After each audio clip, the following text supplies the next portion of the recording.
Yeah, I was reading some history on it, and I was looking back like when they, the founders, Edward Barnett, who's now deceased, rest in peace, and Fred Cooper, Correct. they got together, and I was looking at the rate of dropouts for the people who had enrolled, and it was like 80% or something. I'm like, wow. Yes.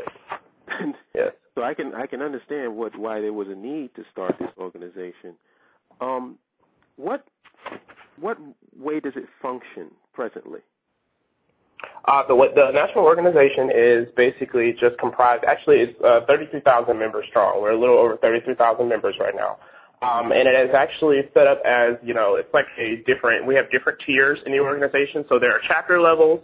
In addition to that, there are actually regional levels. So there are 6 regions within the society. And within those regional levels, you have to have a regional executive board as well. So we as a region, different regions get together and do our specific conferences. And then on top of that, there's the national level where we actually get together actually every year to have our national conference as well, where all 6 of those regions are being represented as well. So it's set up right now as that hierarchy.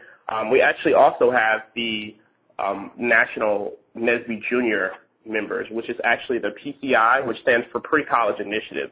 And basically what that is anyone that's actually prior to college, and we try to reach out to make sure that we're, preparing these students to be able to get into a STEM field. And if you guys don't know what STEM is, STEM actually stands for science, technology, engineering, and mathematics. So our job is also not only to make sure that we're matriculating our students who are within the organization at the current time, it's also to prepare more students of the race to be able to, enter this field, to make sure that we are actually represented as far as a technical organization across the world. Do you have any idea what the dropout rate is now compared to that 80% back in 75, I believe, 71 or 75? The dropout rate has actually been cut in a fourth, which is actually very, very good because it's actually we're actually holding up in comparison with all of the dropouts, not specifically just for African Americans. So we're actually moving toward our goals. Our mission is actually being completed. We're very, very proud of that. Over the last 45 years, we have done a lot to make sure that goal is, met. We've also made sure that we develop metrics and things of that nature to make sure that we're not only matriculating people through our program, but making sure that we can, add more people to the field of STEM. So before, there were a lot of people who were apprehensive to joining or actually pursuing a major in the STEM field, but now we have a lot more African Americans who are doing so. So it's actually been cut into by a fourth, actually. So we're somewhere around 20 to 25% of the African American engineering dropout rate. Wow, that's excellent. You just recently had a convention, right? Yes, we did. We actually had our first international convention. That was actually in Toronto, Canada. It was last month. It was amazing. We never thought that we would actually be, the first convention was actually held here at Purdue University in 1975, and that was in April of 1975. And it's just so funny because they actually sent out a memorandum to all of these different schools who had somewhat of these systems set up. Purdue University was actually called the BSC, which was the Black Society of Engineers. And there were these different systems that were set up at all these different schools throughout the United States. And when they sent out this memorandum to get that convention, we actually had 48 students from 32 schools who were actually here at Purdue University for that convention. And, to see how it's come from 1975, where we actually had, that 48 students, to growing to 2010 International Convention in Toronto, Canada, having over 8,000 attendees of that conference. It's just amazing to see that, one, we've grown so fast so far, and two, that we actually are able to, reach beyond the scope of just the United States of America and even go into international development with our organization. The engineers, what's some of the ways in which we can motivate our children to pursue this particular field? We actually have different programs that are set up, like I said before, the PCI, which is the Pre-College Initiative, which actually is comprised of NSBE junior chapters across America. Now, basically what we do with that is there is different collegiate chapters that get together and decide to sponsor a NSBE junior chapter. Now, when a collegiate chapter is sponsoring a NSBE junior chapter, we do things such as, coming after school on Saturdays and things like that, or even after school during the week to actually set up, mentoring programs, to set up things where we can, tutor them in science, technology, engineering, mathematics, things of that nature.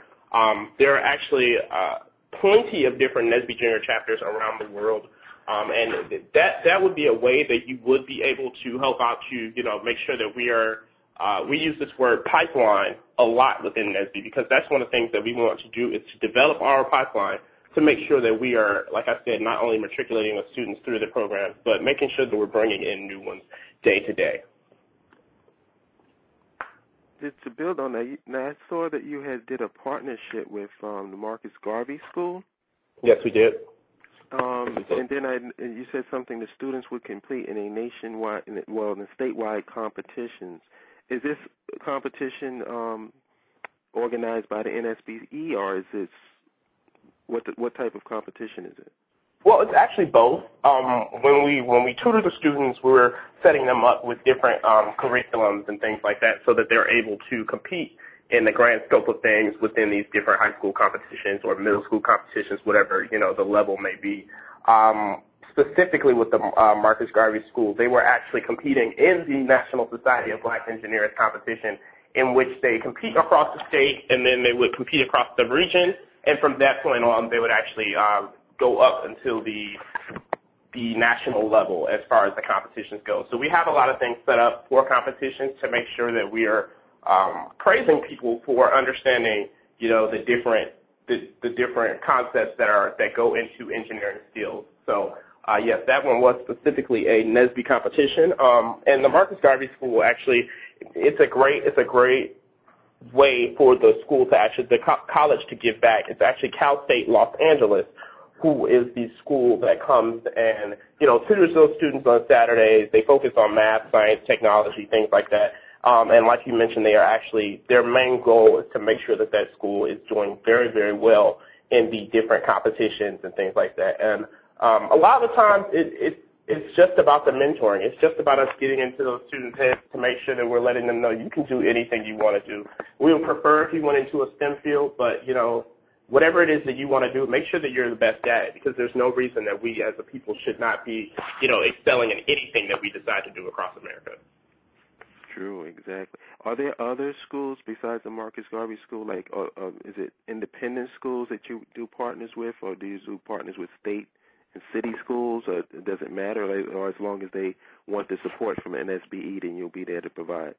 Correct. That's exactly how it is. As long as there is a need, we are there to help out. We've worked with the charter schools before. We're actually currently right now looking into maybe getting a NSBE university to the point where we can actually educate people, educate students to actually go into these fields as well. So anytime that there's a need, we've actually done work at a lot of different student centers, things like that. Anytime that there is a need for NSBE to give back and to feed into that pipeline, we're there to help. Wow, NSBE University. How far are you guys from that? We're actually looking into partnering with some charter schools to make sure that we, go into it understanding that there are a lot of different things that we would like to teach people. There are a lot of different things that we want to give on top of just learning about science, technology, engineering, mathematics. The organization is so great because of the fact not only are we excelling academically, but we try to make it so that this will be a leadership development. So leadership training, professional academic development, different things like that, mentoring opportunities is all what we want to do within that program. So what we're actually right now trying to develop somewhat of a curriculum so that we can build that from the ground up.